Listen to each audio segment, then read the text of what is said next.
Halo semuanya, selamat datang kembali pada channel Koas Mata UPH.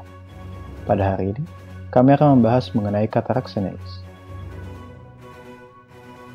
Katarak berasal dari bahasa Latin katarakta yang berarti air terjun, di mana katarak sendiri adalah suatu keadaan penglihatan seperti tertutup air terjun akibat lensa yang keruh. Katarak dapat terjadi akibat hidrasi lensa, denaturasi protein lensa, ataupun terjadi akibat keduanya. Definisi dari katarak senil sendiri adalah semua kekeruhan lensa pada usia lanjut, yaitu usia di atas 50 tahun. Katarak merupakan penyebab utama kebutaan di Indonesia dengan prevalensi sebesar 0,78%. Katarak sendiri merupakan penyakit usia lanjut, namun 16-20% penyakit katarak telah dialami penduduk Indonesia pada usia 40-50 tahun. Berdasarkan klasifikasi dibagi menjadi 3, yaitu yang pertama katarak kortikal. Selain menyebabkan penglihatan kabur, hal ini juga dapat menyebabkan masalah dengan cahaya yang menyilaukan. Contohnya pada saat mengemudi di malam hari. Yang kedua, katarak subkapsular posterior. Hal ini biasa lebih sering terjadi pada orang yang lebih muda dan berkembang relatif cepat. Katarak nuklear. Katarak ini mempengaruhi kemampuan penderitanya untuk melihat benda-benda di kejauhan lebih baik jika dibandingkan melihat benda-benda yang dekat. Penglihatan terkadang hanya terpengaruh sedikit dan perkembangan jenis katarak ini relatif lambat. Patofisiologi. Patofisiologi dari katarak senilis berupa suatu yang multifaktorial di mana berbagai faktor berkontribusi terhadap hilangnya transparansi lensa secara progresif, seperti faktor lingkungan, genetik, nutrisi, dan sistemik. Ada beberapa mekanisme terkait dengan proses penuaan alami yang berkontribusi terhadap hilangnya transparansi lensa secara progresif. Jadi untuk patofisiologinya yang pertama yaitu adanya peranan daripada agregasi protein. Pada mekanisme ini yaitu nantinya akan terjadi penurunan daripada transparansi lensa serta menyebarkan sinar cahaya sehingga tidak terfokus dengan baik pada retina. Yang kedua yaitu adanya peranan daripada sklerosis nuklear. Seiring dengan bertambahnya usia lensa, maka akan terjadi peningkatan bobot dan ketebalannya, namun terjadi penurunan daya akomodatif. Pada mekanisme ini nantinya yang akan menyebabkan penampakan berawan pada nukleus lensa yang tampak pada katarak. Mekanisme ketiga merupakan perubahan epitel akibat proses penuaan alami, di mana terjadi penurunan kepadatan sel epitel pada lensa yang mengakibatkan peregangan antara serat lensa sehingga transparansi lensa berkurang. Yang keempat merupakan kerusakan oksidatif, di mana gangguan pada pompa NAK menyebabkan penurunan laju transportasi air, nutrisi, dan antioksidan. Sebab itu terjadinya akumulasi dari zat oksidatif serta penurunan enzim superoksidase dismutase, yang lalu akan menyebabkan kataraktogenesis. Lalu yang kelima merupakan gangguan metabolisme dari glukos, mineral, dan vitamin. Ditemukan bahwa pada orang yang memiliki kekurangan asupan vitamin dan mineral ataupun gangguan metabolik seperti diabetes, resikonya terjadi katarak senilis meningkat.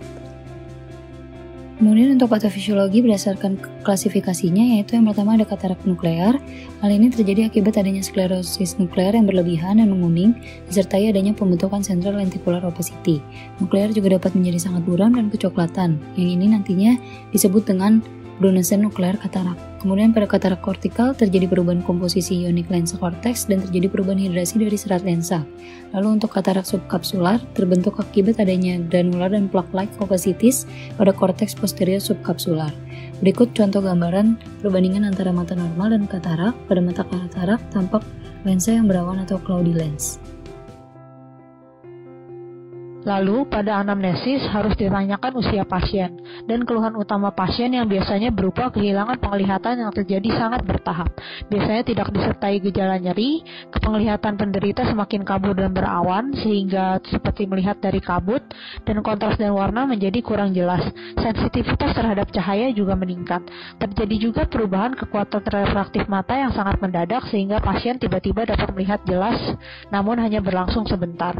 Dan ditanyakan juga riwayat penyakit mata dahulu atau trauma dan penyakit sistemik seperti contohnya diabetes mellitus dan kondisi herediter atau metabolik lainnya seperti galaktosemia dan sindrom Marfan. Lalu pasien juga ditanyakan tentang riwayat merokok dan paparan sinar UV jangka panjang. Pemeriksaan penunjang. Yang pertama yaitu biometri Pada biometri diukur menggunakan keratometri dan pemeriksaan panjang aksial. Keratometri adalah pemeriksaan lengkung kornea. Menggunakan kedua data ini dapat dihitung kekuatan intraocular lens yang akan digunakan. Selanjutnya pemeriksaan HB, HCT, leukosit, trombosit, PT, dan APTT. Pemeriksaan ureum, kreatinin, SGOT, dan SGPT. Pemeriksaan glukosa darah, pemeriksaan foto X-ray toraks, lalu pemeriksaan EKG. Pemeriksaan penunjang lainnya berupa pemeriksaan umum preoperatif, berupa pemeriksaan riwayat penggunaan obat rutin seperti antikoagulan atau antiplatelet. Juga memeriksa apakah pasien memiliki alergi obat-obatan seperti sulfonamid dan iodin. Memeriksa juga status koagulasi seperti IMR, memeriksa kontrol DM pasien, dan juga hipertensi. Memeriksa EKG, gula darah sewaktu, ureum, elektrolit, dan darah rutin. Pemeriksaan mata pada preoperatif juga bisa berupa pemeriksaan tajam penglihatan, pemeriksaan struktur mata lain, beberapa kondisi seperti blefaritis, konjungtivitis, etropion dapat meningkatkan resiko endophthalmitis, sehingga perlu diperbaiki sebelum operasi. Dapat juga dilakukan pemeriksaan kedalaman kamera okuli anterior, lensa, fundus, dan refraksi. Pemeriksaan fisik pada katarak meliputi yang pertama, ketajaman visual yang dapat dinilai dengan Snellen chart, hitung jari, lambaian tangan maupun persepsi cahaya. Yang kedua adalah inspeksi lensa, perubahan penampakan lensa yang menjadi keruh, lokasi, ukuran, bentuk, pola kekeruhan, dan kekerasan inti. Kemudian pada funduskopi ditemukan ada penurunan red reflex. Pada tes bayangan iris diberikan sinar dari sudut 45 derajat yang menghasilkan negatif, yaitu katarak matur dan insipien, positif pada katarak imatur, dan pseudopositif pada katarak hipermatur. Berikut adalah gambaran dari katarak imatur, katarak matur, dan katarak hipermatur. Berikut adalah tabel pemeriksaan fisik berdasarkan tipe-tipe katarak. Untuk insipien, visusnya tetap 6/6, pada imatur turun menjadi 6/6 sampai 1/60, pada matur turun dari 1/300 sampai 1 per tak terhingga, pada hipermatur juga turun dari 1/300 sampai 1 per tak terhingga. Untuk kekeruhan pada insipien ringan, pada imatur sebagian, pada matur seluruh, dan pada hipermatur masif. Untuk cairan lensa, pada insipien normal, pada imatur bertambah, pada matur normal, dan pada hipermatur berkurang. Untuk iris pada insipien normal, pada imatur terdorong, pada matur normal, dan pada hipermatur termulans. Pada bilik mata depan insipien terlihat normal, pada imatur dangkal, pada matur normal, pada hipermatur dalam. Sudut bilik mata pada insipien normal, pada imatur sempit, pada matur normal, pada hipermatur terbuka. Pada shadow test dari insipien itu negatif, imatur positif, matur negatif, dan pada hipermatur pseudo positif. Penyulitnya pada insipien tidak ada, pada imatur glaukoma, pada matur tidak ada, dan pada hipermatur uveitis dan glaukoma. Selanjutnya saya akan menjelaskan bagaimana penanganannya. Yang pertama itu dari segi non-medikamentosa. Pasien diedukasi mengenai katarak di mana penyakit ini terkait usia, obat-obatan tidak dapat memperbaiki gangguan penglihatan. Penata laksananya dengan pembedahan. Selanjutnya meminta pasien untuk mengurangi aktivitas yang membebani mata seperti menonton dalam waktu yang lama.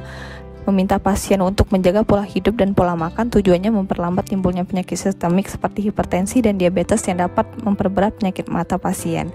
Selanjutnya pembedahan. Pembedahan dilakukan atas indikasi 1, indikasi sosial jika pasien mengeluhkan adanya gangguan penglihatan dalam melakukan rutinitas pekerjaan.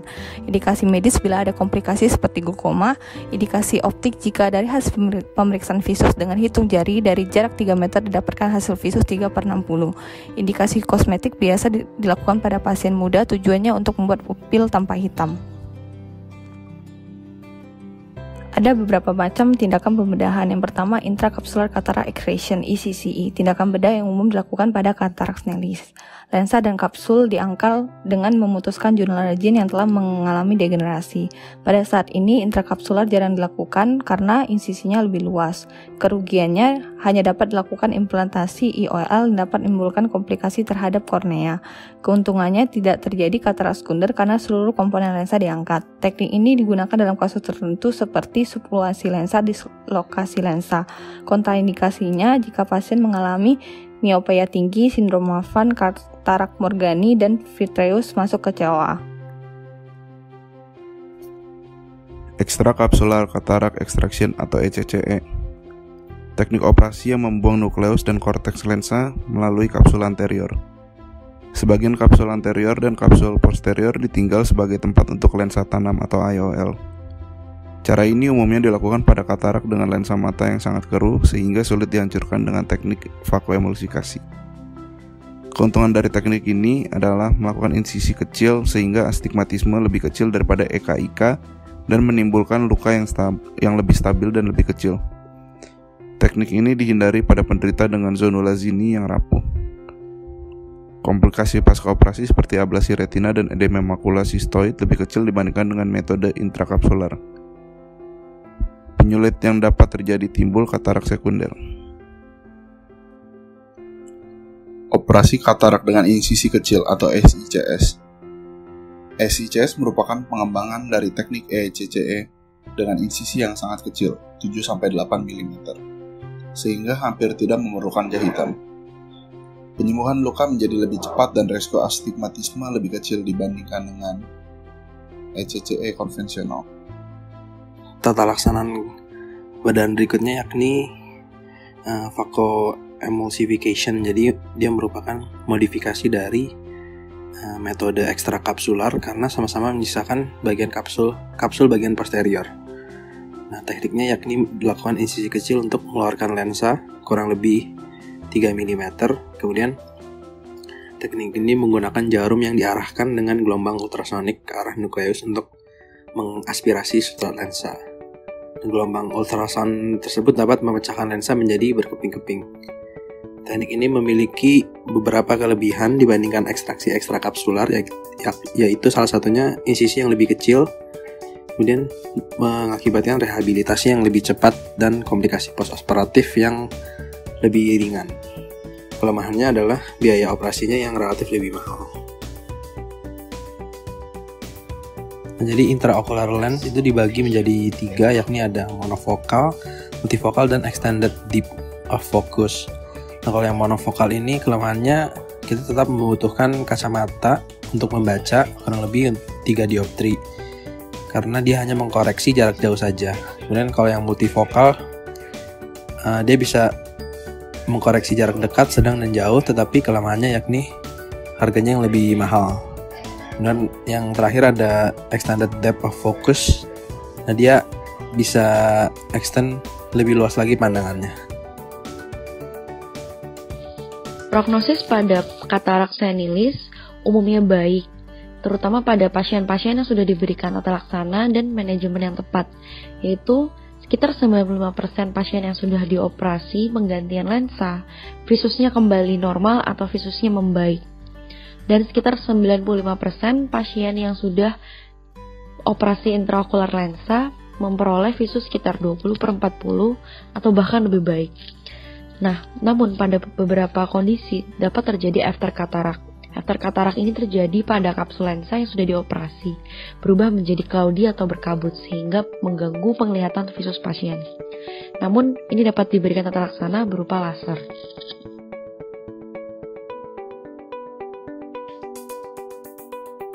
Suatu hari, ada seorang wanita yang berkonsultasi kepada seorang dokter spesialis mata mengenai penglihatan neneknya yang berusia 80 tahun. Namun, karena sedang wabah virus corona, maka wanita ini memutuskan untuk berkonsultasi via telepon. Wanita ini mengatakan bahwa penglihatan neneknya semakin buram dan sulit melihat dengan jelas seiring bertambahnya usia. Katarak pada lansia.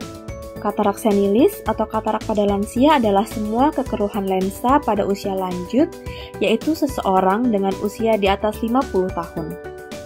Pada katarak ini, lensa yang awalnya jernih akan menjadi keruh secara progresif dan menyebabkan tajam penglihatan seseorang akan memudar atau menurun. Proses ini biasanya terjadi perlahan-lahan dalam jangka waktu yang lama, sehingga prosesnya sering tidak disadari. Gejala yang biasanya dirasakan pasien antara lain penglihatan yang memudar, penglihatan warna yang tidak secerah sebelumnya, penglihatan ganda, atau rasa silau pada mata. Namun pada beberapa kondisi, pasien juga sering merasa penglihatan pada malam hari justru menjadi lebih terang. Adapun penyebab dan faktor resiko dari katarak itu sendiri sangat multifaktorial. Di antaranya adalah penyakit kronis seperti diabetes mellitus, adanya riwayat trauma atau benturan pada mata, faktor penyakit mata lain seperti glaukoma, infeksi, serta juga gaya hidup yang kurang sehat seperti kebiasaan merokok dan terpapar sinar matahari atau sinar ultraviolet dalam jangka waktu yang lama. Namun yang utama, katarak ini memang merupakan proses degeneratif, sehingga para lansia tidak perlu cemas atau khawatir karena sebagian besar lansia memang pasti akan menderita katarak. Sebenarnya katarak sendiri tidak bisa diobati, karena kembali lagi, katarak ini merupakan proses degenerasi di mana sel-sel yang sudah menua dan menjadi keruh tidak bisa dijernihkan kembali, sehingga jika ingin membuat menjadi lebih baik, ada beberapa hal yang dapat dilakukan, seperti berikut. Yang pertama adalah mengurangi aktivitas yang membebani mata terlalu lama, seperti menonton layar televisi atau gadget dalam waktu yang lama. Yang kedua, menerapkan pola makan yang sehat dan olahraga untuk mencegah terjadinya penyakit sistemik seperti diabetes mellitus. Yang ketiga, ubahlah gaya hidup yang kurang baik seperti merokok dan juga jauhi lingkungan dengan asap rokok serta paparan sinar ultraviolet yang berlebihan. Yang keempat, pada pasien katarak tajam penglihatan tentu akan menurun. Namun, pada kekeruhan lensa yang masih belum terlalu padat, kelainan refraksi yang berhubungan dengan katarak masih bisa dikoreksi dengan kacamata, meskipun hasilnya tidak bisa semaksimal atau seoptimal mata orang sehat pada umumnya. Atau jika memang sudah sangat terganggu dengan penurunan tajam penglihatannya, maka disitulah akan dianjurkan untuk dilakukan operasi katarak. Dengan perkembangan teknologi, teknik vakoemulsifikasi mentransmisikan gelombang ultrasound dengan irisan kecil pada lensa, kira-kira 2 mm dan dibersihkan dan ditanam lensa buatan. Teknik ini sudah umum dan banyak digunakan. Operasi hanya 10 hingga 15 menit dan tidak perlu rawat inap, sehingga besok pasien dapat beraktivitas seperti biasa. Pasca operasi, mata tidak boleh terkena air selama 2 minggu, tidak boleh beraktivitas berlebih ataupun mengangkat beban berat. Perbaikan penglihatan biasa akan dialami dalam 24 jam pertama.